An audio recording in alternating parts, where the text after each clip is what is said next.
Welcome to Emotional Sobriety. Welcome back, faithful podcast listeners, and welcome back, Allen, who's been busy. He's been traveling, and we've got the band back together, Thom and Allen, on Emotional Sobriety podcast. How you guys doing today, and how's your emotional sobriety? Let me get my dipstick. I know, yeah, Tom. Let me borrow it after you're done with yours, Tom. It's like, that's not sanitary, man.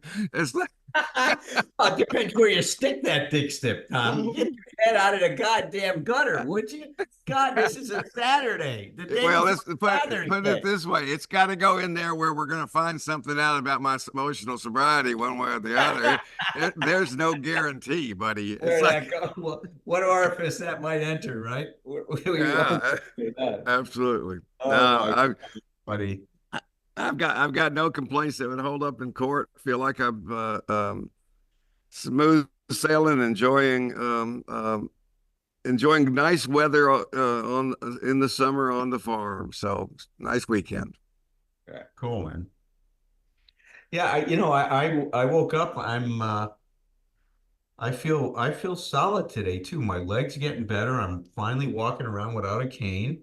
Still limping a bit, but there's sometimes I can walk even without a limp right now. And I'm enjoying this beautiful weather. And the thing I think that's helping my leg a lot is Cece and I have been swimming about the last, probably out of the last 14 days, we've been in the pool 12 days out of 14. Wow. Well, And that will help. I mean, that's yeah. we're having so much fun. Like I got these this one company makes these little, they look like gems, right? That you throw in the Hmm. pool and dive to get them. And so Oh, we've been wow. diving to get the gems, and Hmm. she says, the pirates are coming, Dad, and we get on our ship. We try to get away from the pirates, and Oh, we're having so much fun, man. I'm just enjoying this a lot. And it's got a jacuzzi too, that with the pool, and I've been able to fire that thing up, and I'm really enjoying it. It's got a slide, a water slide going into it. And I've been going down the slide. oh Ooh. man. Well, So I, there's just some of us that just don't stop enjoying shit like that. So that's it's not just CC playing, it's you too. Yeah. I feel like a big kid again, man. I really do. Hmm. I love the and there's when it's hot and humid, there's nothing like getting in a pool to cool off. And God, no kidding. It nothing makes it, like it makes it worth getting out of the pool so that that's you can it. dry That's off and get miserable. So that's it's right. just so you can jump Road back trip. in. So I'm in a good place. I'm looking forward to Father's Day tomorrow. I have some friends coming over, going to spend a day, and I'll be with my girls or with Jess today. And I Hmm. just love it whenever I'm with them. And so I'm in a Good. good place. I had a good time at the French Open. I got to see some tennis and Hmm. uh, got to experience that as well as some of the other wonderful parts of Paris. I love museums, so Hmm. I Oh got to yeah. go see them, And look, I was limited because of my leg, but I probably at least logged in a mile and a half, if not 3 miles a day. I'm walking around Yeah. Paris, which was Yeah. also good for my leg. So I've had a Yeah. good 3 week stretch here that I'm feeling pretty good. You've come a long way in a Long really way. relatively short time. Feels like a long time, but I think it is a Well, relatively. it's been longer than you had anticipated because of uh, the complications, Correct. but in the break, but it's still. I mean, you don't. I mean, this is your Marine quality, your athlete quality. You don't let up. So it's you keep. And this is a great metaphor or a great. Well, anyway, it's a metaphor. It's just a comparison to recovery. That's what we do. Is we just keep moving forward no matter what. And it's like you fall down. Let somebody help you back up, brush yourself off, and if you got to go with a limp, you fucking go with a limp. That's it. That's right, man. That's right. Right on, Tom. Right on. How are you doing, Patrick? Well, before I give my update, I just wanted to comment that you're an object lesson, Alan, and how when we're going through the really rough stuff, um, there's so much value in just sticking it out because there's so many times when I've like been going through my darkest days, and I'm speaking to like my time in recovery, these last 6 years. The time Mhm. before was really shoddy, but in recovery, I'll be having a terrible time. I'll be down in the dumps, and then somehow flash forward to like it could be days later or maybe it's weeks later, and I'm just in a state of bliss, and I'm connected to people, and I'm doing life, and not really like going against the grain with life, but going with going riding the wave, and I remember that dark spell, and I'm just so grateful that like because that's what I think recovery and emotional sobriety is, right? Is that you stick it out even when it's feeling bad, Yeah. and we kind of develop the knowledge over time that like sometimes the coffee takes a bit to percolate, sometimes the seeds take a little while to bear fruit, whatever the metaphor you want to use. Um, you were always going to get to this bliss, Alan. You just had Mhm. to endure some hell on the way towards getting to Well, it. Patrick, there's another level of what you're describing that I think is it's really I'm working with a couple of clients right now where I'm really trying to find words. This will help words a way to describe it. It's it's understanding what living life is in recovery and being healthy, and understanding that it's you don't measure it by are you having a good day. It's like living in the moment is not even about living. Sometimes as we're talking about here, living in the moment sometimes is just sitting right in the middle of the fucking pain. It's like but what I was thinking is you're saying that and having experienced the same thing that that within a matter of a short amount of time, and nowadays sometimes even within a day I can be in a dark spot and be in a bright spot later, and it's like well, I tell people is to memorize that pattern because that pattern is repeating for all of us all the time. So that while you're in the darker spot, rather than try to think, oh, I demand that I get to the lighter spot, I go remember well that from there, oh, this is all temporary. It'll be better. The light's coming. We don't panic at the end of every day when the sun goes down, because it gets dark. Because we know. And we need to know that, like you said, as long as again go back to what I was saying about getting up, even if with a limp, as long as we're moving forward, as long as we're doing the practice that we all set for ourselves, it's like that pattern is going to continue. We're not going to get to a place where it's always happy. It's just going to, the pattern's always going to, we can always continue to understand that we're going to experience all these emotions, and we're not going to be stuck in any one state. Yeah, well, and as a way of just giving my update before we move ahead to this Grapevine article, I I'm heartened whenever I hear somebody in the group say, or in the fellowship say, emotional sobriety fellowship, that relationships are some of the hardest stuff that we have to navigate in our day-to-day lives, and it's not Yeah. supposed to be easy. Now, it's not supposed to be all gloom and doom either. Like I'm adamant that like I'm not trying to say that everything's fucked or that I'm not. I don't look at the challenge of relationships as a glass half empty situation. But especially as like I've gotten more and more recovery and my life's gotten bigger, um, there's challenges that have deepened. And I think like as my life gets big and I'm kind of juggling more responsibilities, and I've got more people now to attend to, I've got more chickens to feed. Um, I'm gonna I'm gonna come face to face with my own shortcomings, and like the leveling up, the further on you get into a sober life is something that I'm very much like in grappling with right now, and and it means that I spend a lot of days just like not feeling super great about you know how adept I am at being a sober person. But I'm not taking that as I'm not taking that as an opportunity to not be a sober person. I'm just looking at that as like, wow, well, this is the next level. Yeah. Well, you're also not defining that as not being a sober person, emotionally sober or any other kind of sober. It's like you're describing exactly what I'm talking about. That the idea is, um, when we're doing well, in our definition of what we want to be doing in our lives, and I think when we're doing well in living our lives, and the way we choose to live them, is we're gonna be experiencing the whole range of emotions. and we're going to have dark times and light times and all this other stuff. And so I think the idea, and culturally, this is a really hard thing to, because we really are swimming against the current there when we're realizing, doing well does not just mean I'm feeling good. Yeah.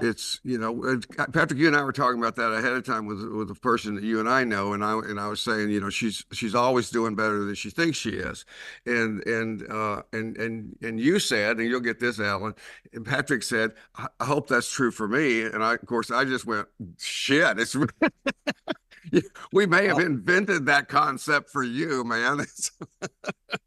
So trust other people's feedback to you. It's like, because we're not always we're not the ones who can see ourselves the clearest. Yep. I'll try. I'll try. I love doing these articles. This is Tink, Tink, Tink from the January 2024 edition of AA Grapevine by Beth S. from Benicia, California. If she ever forgets what gave her an incredible sober life, all she has to do is get quiet and listen. I spent 10 years drinking and medicating myself into a daily stupor. By the end of that time, I had no money, no honest relationships, and no hope. I was suicidal and spent the last week of my drinking literally trying to pull the trigger. Then the magic happened. The universe swooped in and saved me from myself. I spent an entire day not putting any liquor or chemicals into my body, and then it happened again and again. I'd found AA. That was 33 years ago. It's amazing I survived my early sobriety. For someone so brilliant, in quotes, I was really a slow starter. I came to sobriety knowing I was smarter and cooler than the rest of you were. I picked sponsors who looked really good on paper, then I didn't call them. I was sponsoring myself. I camped out at the local sober clubhouse, used it as a dating service, and made some pretty sketchy choices. No steps, no growth, dry, not sober. After almost 2 years of going to AA, I became suicidal again, locked in my folks' house. They were out of town, and the house was full of booze. No one knew where I was, and I put a bottle in my hand. Seconds before I took the drink, I heard the voice of God, clear as a bell, say, "You can't do this. Party over." That day, my recovery started. I finally joined the fellowship and started taking the steps because I desperately wanted to live. Well, I began a partnership with the power of the universe and my life began to change. To this day, 33 years later, I continue to work the steps. The more I invest, the more laughter, the greater the magic. Now, here I am, 61 years old, living an incredibly life full of rich, beautiful moments. How the heck did that happen? God, that's how. Sober by the grace of God. One recent morning, my car was covered in ice. So I hosed it down and went back to get my things. While I was in the house, the water droplets refroze. I drove down the freeway. The frozen pellets from the hood started melting loose and hitting my windshield. Tink, tink, tink. It sounded like God knocking on my window. That's how I hear the voice of God now. In beautiful moments when I remember to pay attention. God saved my life, and AA gives me that beautiful moment. And let me say that again. God saved my life, and AA gives me these beautiful moments. Beth S., Benicia, California. Amen. Wow, that visual detail of the knock on the windshield. Tink, tink, tink. Well, what stood out to me on this one, because look, we have a lot of secular people listen to our podcast. And so I hope that you can separate the wheat from the chaff for yourself with this, because there's some real value in what she's saying. First of all, that emotional sobriety means waking up. I mean, there's a lot more to recovery than just putting the plug in the jug. And that's what she realized 2 years into her recovery. She was suicidal, and that's not an uncommon experience. Sometimes people experience it at 2, sometimes 10 years, 15, 20, 25 years, 30 years. And so at any point in time, we may get that message that it's time to see if there's more for us in recovery. I love what Earnie Larsen said about this, Tom, and I think, Patrick, you guys will resonate to this. He says, Your recovery cannot take you further than your definition of recovery. Wow, it's beautiful. So how we define recovery becomes how we experience recovery. Right. And the broader, the more inclusive, the more expansive that we have a definition of what recovery is, which to me is what happens when you include emotional sobriety into your definition, the more possibilities are there to discover. And the richer your recovery can be. I Yeah. mean, what we say all the time, you don't have to be sick to get better. And emotional sobriety is sometimes about helping somebody who's struggling, like she was with suicide, but a lot of times it's just helping somebody who's got a good recovery program have a better one. Yeah. Yeah. And so I mean, that's the piece of this that I really want people to hear is that whatever happens that wakes us up to the calling, that there's more. And look, it resonates or it parallels what's inside each and every one of us. Yeah. Each and every one of us are continuing to try to become more and more and more of what we can be. Yeah. And that's what recovery is about as well. It's the discovery of this new possibility in our life, that this growth and our development is an ongoing, lifelong process. I love the definition thing from Ernie Lawson because and I'm applying it to what we're what we just read. It's like so because what it immediately tells me is so therefore our definition of recovery changes, grows and changes constantly, and the three of us we can all remember. I'll speak for myself. I can remember when the definition of recovery was saying no in my head to every drink I thought about taking. I used to, when I first got sober, the first days of my recovery, I always say, I could have told you how many drinks I did not have because that's what I was doing that day. I was not having drinks. It's like, and then, in emotional sobriety widens that. And so when we think about that, I think about what the article said. So her early recovery, she says she did a poor job with early recovery, but that was her early recovery.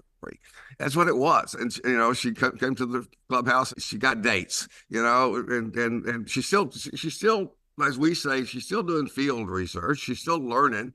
I mean, we need to learn that everything doesn't clear up just because we stop drinking. And she certainly learned that. Um, Reminds me of a client of mine that I love her story in the sense that she moved to Nashville eventually, but I was working with her. She was up in New York, and it took her forever to acknowledge she was an alcoholic, and then another forever to even consider going to AA. And I don't know how long she would drive to AA, and I would talk to her in our sessions on the phone, um, and had she gone to an AA meeting? Yeah, she had. She didn't define it that way until I helped her with that. But she had gone and sat in the parking lot. She didn't go in. She just went to the parking lot, sat there with every intention of getting up and going in, and still didn't go in. We were talking about it just the other day about that, going like, that was your path, man. You and your car got there, many times before you went in, and then she went in. I think she stayed 5 minutes and went back out and got in her car and left. That's her story. That's her recovery. Like the three of us, her story has continued to expand. The author of this thing is the same thing. I want to echo what you said, Alan. That don't get lost with the word God getting anything there. It's like I mean, not especially with this particular image, the tink tink tink on your windshield. It's nature. It's all of nature. Which includes, if you read the philosophers, it includes the nature of humankind, and that's what we're trying to be as congruent with our nature as we can. Right. And we're a part of it. We're not separate from it. Yes. Part of Yes. nature. Yeah, reading this article made me think, it made me wonder what it is I'm not doing, what it is I could be doing, ways that I'm, as Herb K likes to say, sleeping and imagining that I'm awake. My definition of recovery early on was to kind of be the hope and change I want to see in the world, or at least attempt to. I didn't think for a while when I was in my addiction that I was cut out to do a full normal standing upright kind of life. It sounds really simple, I know, but just doing my taxes every year, like I wasn't taking some principled stand against taxes and not paying my taxes. I just didn't feel a part of. Everything was an abstraction to me when I was in my addiction, except for like that craving and the satisfying of the craving. But then I would notice, like, even when I was in my cups, I would kind of look out at other people, the normals, and I would see what they're doing, and I would kind of feel a flash of hope and a recognition and a go get 'em, and a kind of like I could see other lives and other people as beautiful, and I could like get invested in their struggle. And eventually I just realized, well, maybe I can be a part of that. Recovery can be like a stream that I can enter that will enable me to be a full human in the way that I wasn't able to, because there's all these chemicals and these addictive behaviors keeping me down. Well, And credit where yeah, credit is due. This is a place where I want you to give yourself some more kudos, more credit, or accept more credit from me on this. Is like what you just said is a more detailed version of what your feedback was to what I said, which was we're part of nature, we're not outside of nature. And then you told the story about you being outside of everything.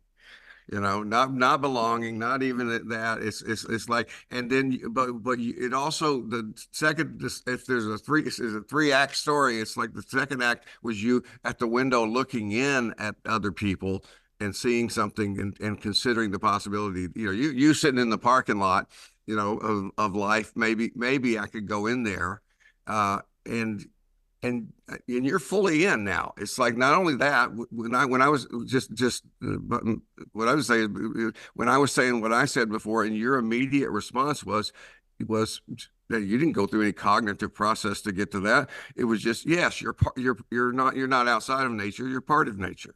You're part of yeah. the, no, forget about the word nature. Just you're not outside of things. You're part of everything. And that's what's happening. Yeah. I suspected that I believed more in participating in life than I was behaving. And so I thought I'd give it a shot. No guarantees as to whether or not that hypothesis would be correct. Why don't I try it life? And then if I can always give it back later. If I'm not. Well, but that's good. We're always trying to find new definitions or I don't know new definitions, but new ways to describe emotional sobriety. A full participant in life. And Patrick, I mean, I understand nobody can see us the way we see ourselves, and we see other things that ourselves that other people don't see. But from where I'm sitting, you are a full participant in life. I will endeavor to keep trying to be. I'll keep at Are it. you hearing that? Are you hearing that my perception of you? I can't tell you the truth about you. You can only do that. But my perception of you is that you are a full participant in life. Are you hearing Well, that? well, hey, I hope it looks good, you know. That's I'm a always, yes no yeah. question. Yeah. Your Honor, I can see I that. can Yeah, I treat yeah, you as a yeah. hostile witness? It's like Uh, I had a client the other, he ain't I easy had, there, yeah, Alan. no, he's not easy.